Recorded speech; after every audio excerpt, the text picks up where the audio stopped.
bagi-bagi ya. Pembentukan ion enolak. Katalisis biasa. Kenapa yang ngambil? Oke, aseton atau nama lainnya apa, Dek? Nama lain aseton itu apa?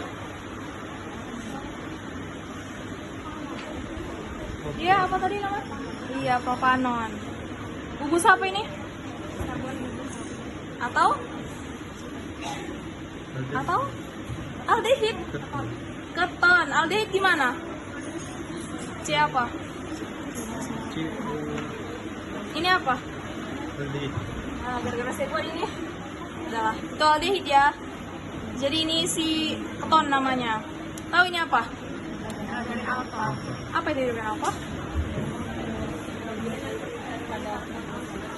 Karbon alfa adalah karbon yang trikarbonasi.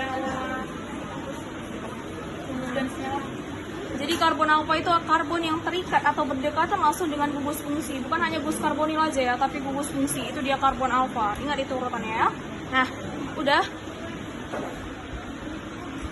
Kan A positif, OH negatif. Nah, jadi untuk membentuk ion enolat ini yang kita reaksikan OH- yang bersifat atau yang merupakan spesies nukleofilik. Tahu kan nukleofilik? Yang kelebihan elektron gitu. Nah, dia akan menyerang si hidrogen alfa yang merupakan spesies elektrofilik. Nah, ketika ini diserang, otomatis ini udah putus kan, Dek? Jadi yang ini udah nggak stabil atau dia bersifat karbanion namanya, gitu kan? Terbentuklah yang namanya ion enolat. Nah, inilah yang dinamakan dengan ion enolat ya. Ion enolat itulah yang akan kita reaksikan dengan si benzaldehid. Tambah dengan si enolat. Nah, udah.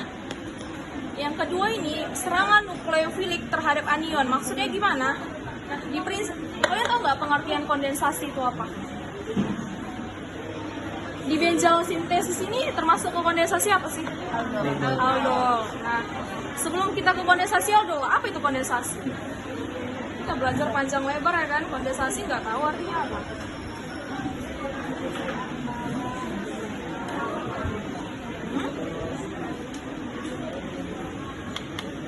Reaksi kondensasi. Reaksi kondensasi itu penggabungan ya antara dua molekul kecil untuk membentuk molekul yang lebih kompleks gitu ya.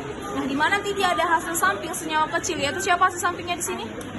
Air. Nah, jadi contohnya kayak inilah, si aldehid kita reaksikan lah dengan si enolat ini, nanti dia akan menghasilkan yang namanya benzalaseton. Nah, itulah contohnya gitu ya. Nah, kalau kondensasi aldol, apa pembacaan aldol ya? Aldol, aldehid dan belakangnya aldehid dan alkohol gitu ya. Jadi reaksi kondensasi aldol itu adalah pembentukan ikatan C dengan C. Kan sesuai kan dengan prinsip kita kan, pembentukan ikatan C dengan C yang menggunakan si benzaldehid atau gugus si aldehid itu dengan menggunakan yang namanya ini katalis. Katalis basanya. Itulah nanti akan menghasilkan si ion enolat yang akan kita reaksikan dengan benzaldehid menghasilkan benzalaseton gitu. Dah. Nah, ion enolat ini kan tadi reaksinya kan ikatan C dengan C kan. Berarti ini yang akan kita reaksikan dengan C yang ini. Tahu kenapa yang kita reaksikan dengan C ini? Kenapa nggak dengan H itu aja? Karena apa? Parsial. Karena apa? Karena C yang ini dia berikatan dia dengan si O, di mana O itu punya keelektronegatifan yang tinggi gitu ya.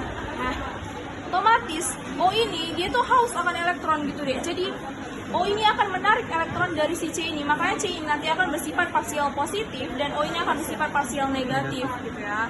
Nah, udah diikatnya lah gitu ya kan. Udah ini menyerang ini otomatis terikat dia di sini kan, Dek.